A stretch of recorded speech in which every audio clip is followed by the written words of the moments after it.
Nous allons donc écouter la parole et l'enseignement. Nous sommes à l'enseignement numéro 23 pour aujourd'hui, concernant le sujet qui parle de celui qui ose dire qu'il est Dieu. Il a remplacé le bouc, le bélier et le taureau, qui étaient destinés pour l'expiation des péchés des enfants d'Israël, selon Lévitique 16. Dans Lévitique 16, nous voyons donc les béliers, les boucs et les taureaux pour l'expiation des péchés des enfants d'Israël, une fois chaque année. Et c'est ce schéma que nous allons vous enseigner en ce moment. En fait, j'ai déjà donné cet enseignement, mais je le rappelle aujourd'hui. Cette situation contredit directement la parole du Père Yahva, le Dieu d'Abraham, selon Deutéronome 4.2. Ne rajoutez rien et ne retranchez rien aux paroles. C'est dans Deutéronome 4.2 et aussi dans Deutéronome chapitre 13, à partir du verset 1, ou Deutéronome 12, 32. Nous allons donc lire maintenant Deutéronome 12, 32, car nous avons déjà vu autrefois le Deutéronome 4.2. Donc dans Deutéronome 12, 32, vous observerez et vous mettrez en pratique toutes les choses que je vous ordonne. Vous n'y ajouterez rien et vous n'en retrancherez rien. Voilà donc dans le Deutéronome 12, 32. Et dans Deutéronome 4.2, je vais répéter, Deutéronome 4.2, vous n'ajouterez rien à ce que je vous prescris et vous n'en retrancherez rien, mais vous observerez les commandements de Yahva, votre Dieu, tels que je vous les prescris. Cette parole précise bien alors que il ne faut pas rajouter ni retrancher les paroles que je vous ai données. De quelles paroles parle-t-on? Nous allons lire Lévitique chapitre 16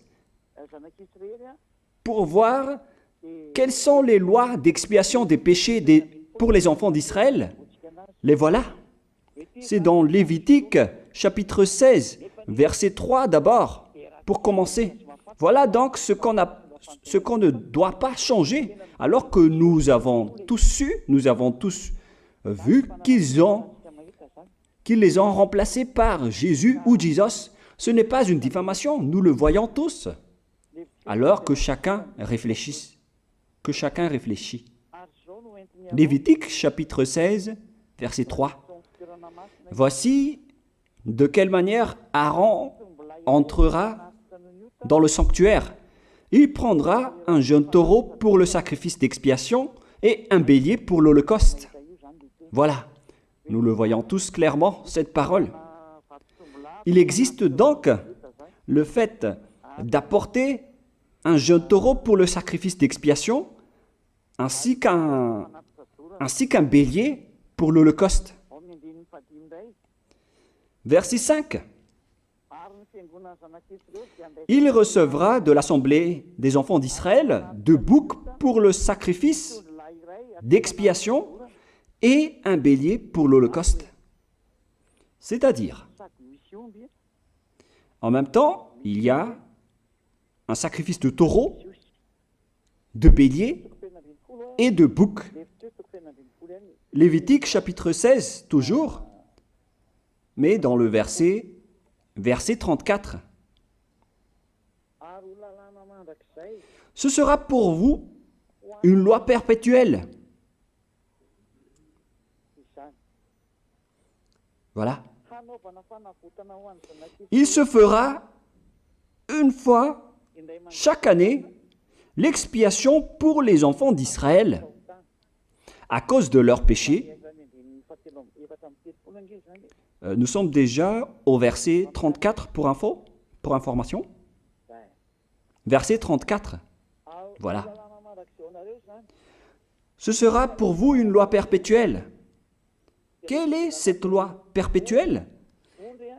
C'est le fait de sacrifier les béliers, les boucs et les taureaux qui vont être tués pour sacrifice, pour l'expiation des péchés des enfants d'Israël. Selon le verset 34, ce sera pour vous une loi perpétuelle. Il se fera une fois chaque année l'expiation pour les enfants d'Israël à cause de leurs péchés. Il y a une partie de votre texte qui est cachée en bas. À cause de leurs péchés. Voilà. Ici, donc, c'est bien clair que l'expiation du péché qui se fait une fois chaque année pour les enfants d'Israël, qu'on ne peut ni ajouter ni retrancher, ce sont les sacrifices des béliers, de taureaux et de boucs. On ne peut pas changer cela. On ne peut pas les remplacer en Jésus ou en Jesus. C'est une loi perpétuelle. Donc, si vous observez les 10 commandements, vous devez apporter des sacrifices de taureaux, de béliers et de boucs si vous voulez être expié de vos péchés. Voilà le schéma. Alors que, en réalité, la situation pour les religieux étranges, on ne voit pas ce qu'il veut en venir, mais ils ont osé intégrer Jésus ou Jesus pour remplacer le bélier, le taureau ou le bouc. Et ce sont eux-mêmes qui le confirment jusqu'à aujourd'hui. Nous voyons tous donc ici que Jésus ou Jesus n'est qu'un imposteur, un hors-la-loi. Et les hors-la-loi sont des envoyés du diable.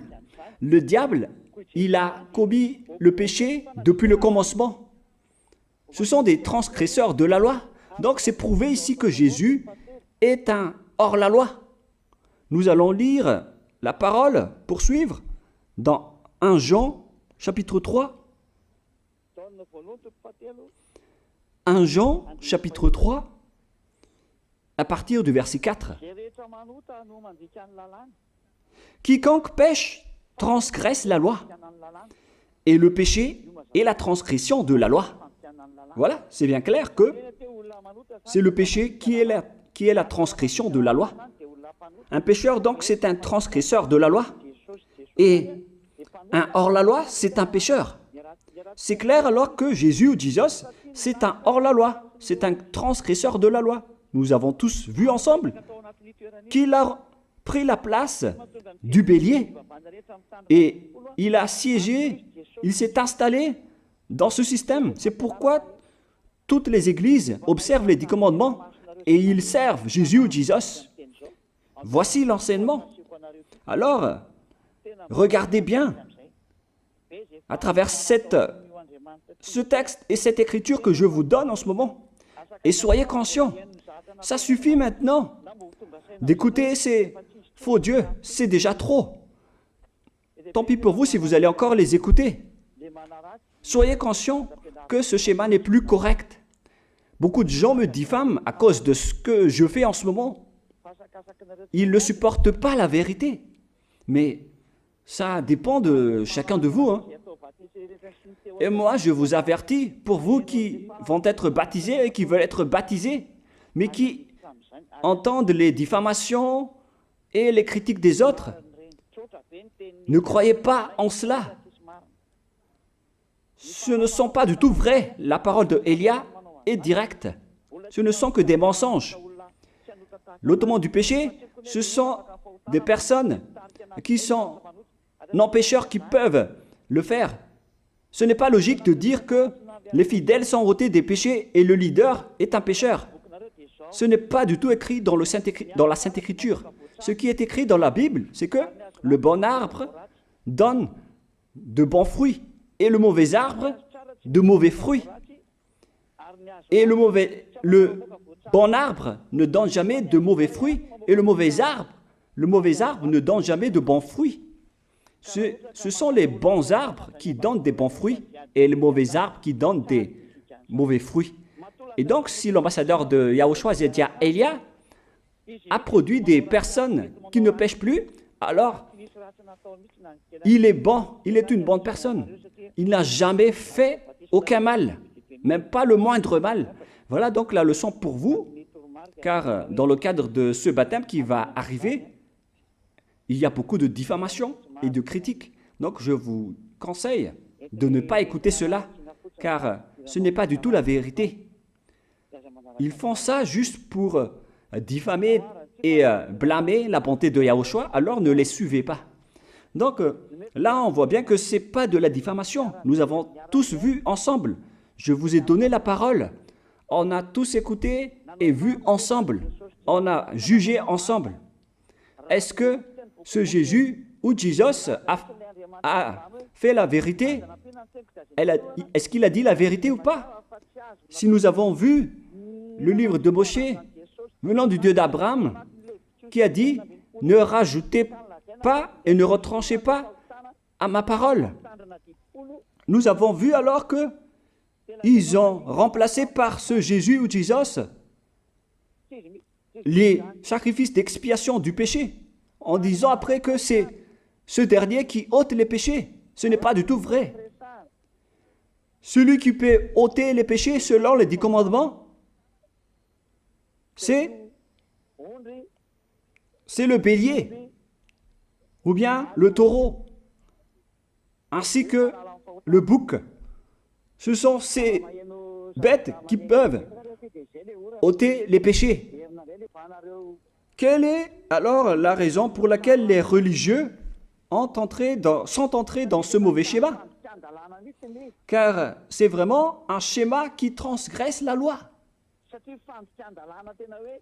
Car ils ont contré bêtement le livre du Lévitique chapitre 16.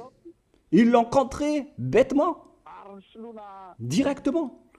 Et après, ils ont remplacé par leur faux Dieu.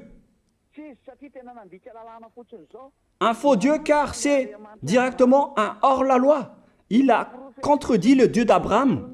Nous voyons la preuve ici qu'il a contredit vraiment le Dieu d'Abraham, qu'on appelle par le nom de Yahava et Yahushua son fils. Car ce Dieu d'Abraham, il a bien dit qu'il ne faut ni ajouter ni retrancher à ses paroles. Il faut les observer car ce sont les commandements de Yahva, ton Dieu. Et ces lois qu'on ne doit pas rajouter ni retrancher veut dire qu'il ne faut pas toucher au Lévitique chapitre 16, car c'est ce livre qui ôte les péchés. Alors que nous voyons tous que personne ne le pratique plus. Si les 10 commandements, si les prêtres et les pasteurs pratiquent bien les 10 commandements, alors ils doivent faire le sacrifice de bélier et de taureau et de bouc pour l'expiation de leurs péchés. Alors que nous voyons tous que personne ne le fait plus. Alors qu'en même temps, ils observent les 10 commandements. C'est donc de la transgression de la loi. Et en plus, ils ont enlevé le Lévitique 16 en le remplaçant par Jésus ou Jésus. C'est-à-dire qu'ils ont contredit la parole du vrai Dieu, le Dieu d'Abraham. Et est-ce que vous allez encore oser contredire cette vérité?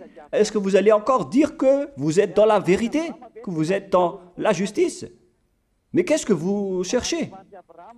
Vous cherchez à prier et à servir le Dieu d'Abraham.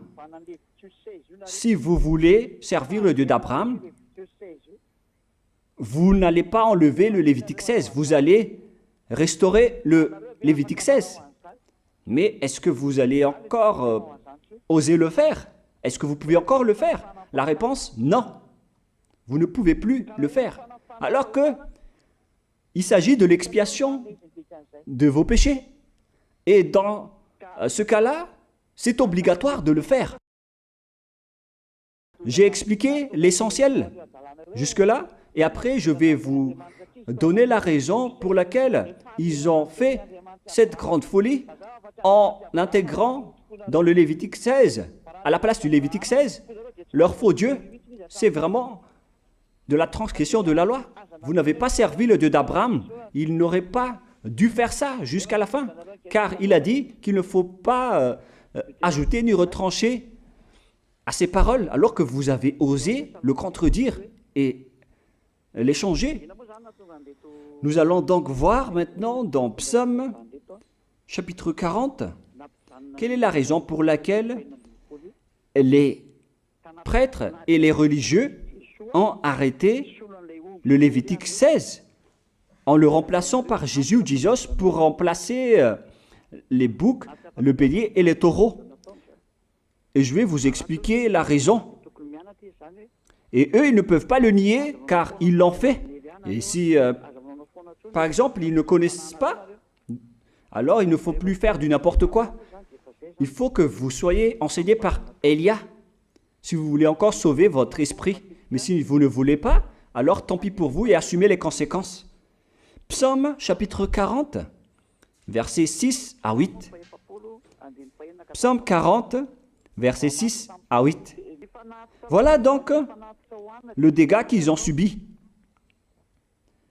Tu ne désires ni sacrifice ni offrande. Tu m'as ouvert les oreilles. Là, ils ont bien entendu et écouté que Dieu ne désire plus leur sacrifice et tout ce qui concerne ce sujet. Tu ne demandes ni holocauste, ni victime expiatoire.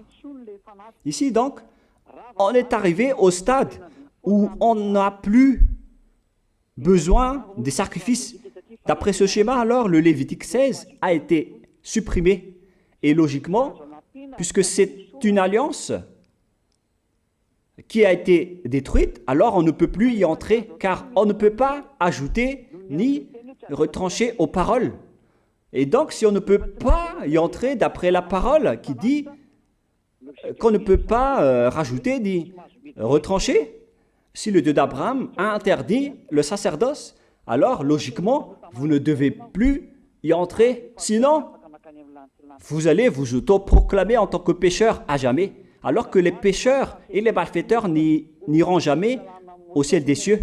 C'est clair alors que c'est devenu un sens interdit, les 10 commandements et les lois de Moïse d'après ce schéma, car c'est la relation avec le Père Yahva qui a été détruite, qui a été supprimée, car il n'y a plus d'expiation de péché pour vous.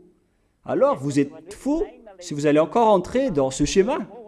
C'est pourquoi on a besoin d'une nouvelle alliance, car l'alliance des 10 commandements et les lois de Moïse ne sont plus correctes.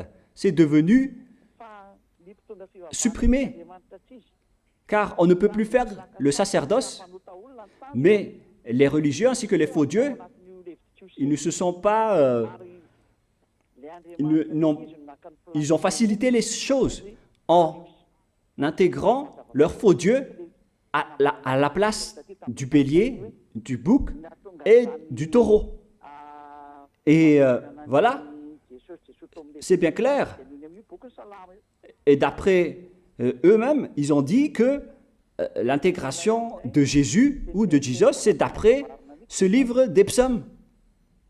Vous voyez que ici, je n'ai pas dit du n'importe quoi, c'est la vérité que j'ai dit. Je n'ai pas incriminé qui que ce soit.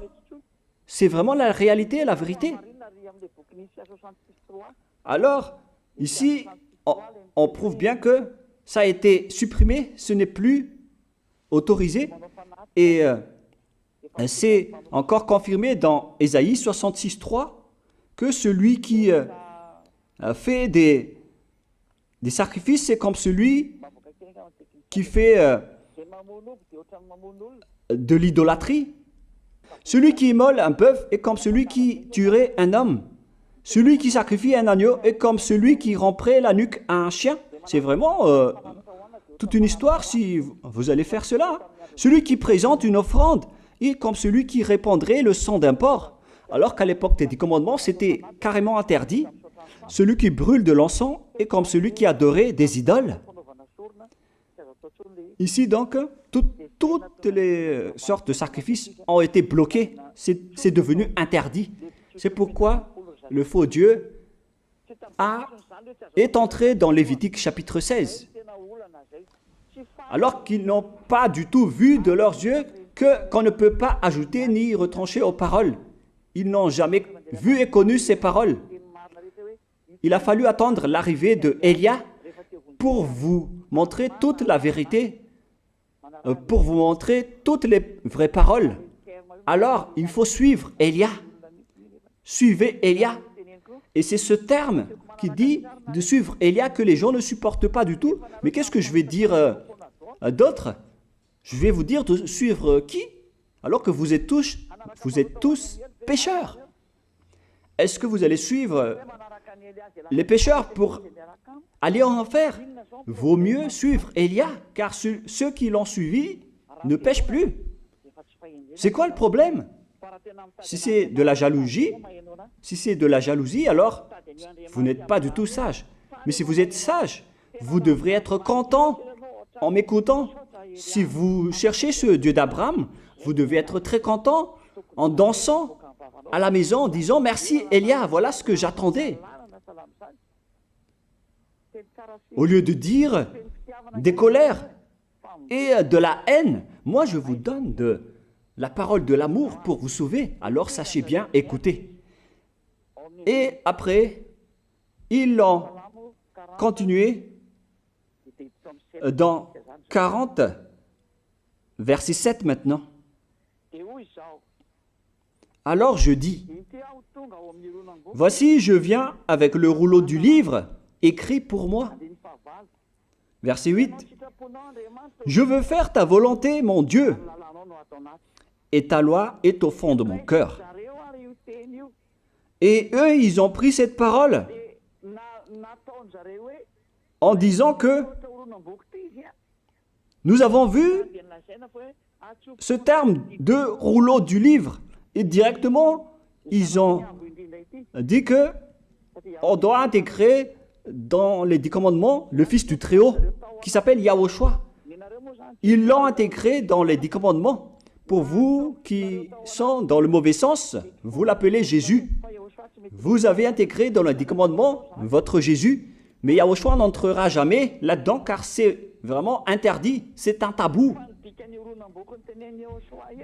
Le sens du rouleau du livre que Yahushua a parlé ici, c'est qu'on parle de son histoire dans le Sefer Torah juif. C'est-à-dire que le Sefer Torah juif a parlé de lui. Nous allons lire la parole à ce sujet. En parlant du rouleau du livre, ce n'est pas qu'il est entré dans le Lévitique 16. Non, c'est un tabou, c'est interdit. Mais il a parlé de son histoire. En parlant du rouleau du livre, nous allons lire la parole concernée à ce sujet. Selon Luc, chapitre 24, verset 44. Luc 24, 44. Puis il leur dit, « C'est là ce que je vous disais lorsque j'étais encore avec vous, qu'il fallait que s'accomplisse tout ce qui est écrit de moi dans la loi de Moïse, dans les prophètes et dans les psaumes. » Toutes les paroles qui parlent de lui dans la loi de Moïse, dans les prophètes et dans les psaumes. C'est ça qu'on parle ici. Mais il n'a jamais dit qu'il va remplacer le Lévitique 16. Au contraire, c'est un tabou, c'est un blasphème devant le Père Yahva, qui a déjà dit qu'il ne faut jamais ajouter ni retrancher ses paroles. Donc, les paroles qui parlent de lui, ce sont les paroles de la nouvelle alliance qu'il va instaurer, qu'il va exécuter. La raison pour laquelle il sera crucifié, c'est qu'il va instaurer la nouvelle alliance en versant son sang. Voilà de 1. Maintenant, nous allons lire le livre de Jean 5,46. Jean 5, 46.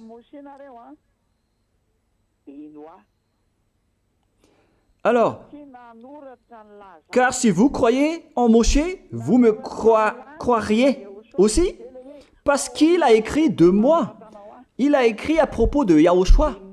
C'est pourquoi on parle du rouleau de livres qui a écrit pour lui. Et Moshe aussi a participé à son histoire en parlant de lui. Mais ce n'est pas que on a supprimé le Lévitique 16 en remplaçant par le fils du Très-Haut. Non, ce n'est pas du tout cela.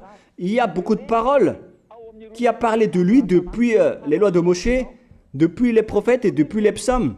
C'est pour ça qu'on parle du rouleau du livre qui a écrit à propos de lui. Mais ce n'est pas que vous allez supprimer le Lévitique 16 en le remplaçant par le fils du Très-Haut. C'est vraiment une abomination de votre part. Je vous ai donné maintenant l'explication. Il ne faut pas rajouter ni retrancher aux lois de Moshe. C'est une alliance en bonne forme qu'on ne peut pas toucher ni enlever. C'est dans Galates 3,15. Galates 3,15. Une disposition en bonne forme ne doit pas être changée ou transformée. Les lois de Moshe, c'est une alliance en bonne forme qu'on a versé le sang de Zébu en plus. Donc on ne peut ni retrancher ni rajouter. Le pire alors, c'est que vous qui êtes les fidèles de Jésus, vous l'avez intégré dans les lois de Moshe en remplaçant le Lévitique 16. On parle de votre Jésus ou Jesus. Je vous pose la question, est-ce que vous oserez dire que vous n'êtes pas pécheur à ce sujet? Car c'est vraiment de la transgression de la loi de la part de votre faux Dieu. Donc s'il est pécheur, alors logiquement vous êtes aussi pécheur. Et vous-même, vous avez dit que vous êtes pécheur. Voilà ce que vous avez fait. Et vous n'allez jamais être épargné. C'est pourquoi je vous appelle tous maintenant. Soyez baptisés et sauvez votre chemin, c'est-à-dire votre esprit. Sauvez votre esprit car il ira en enfer si vous ne le sauvez pas.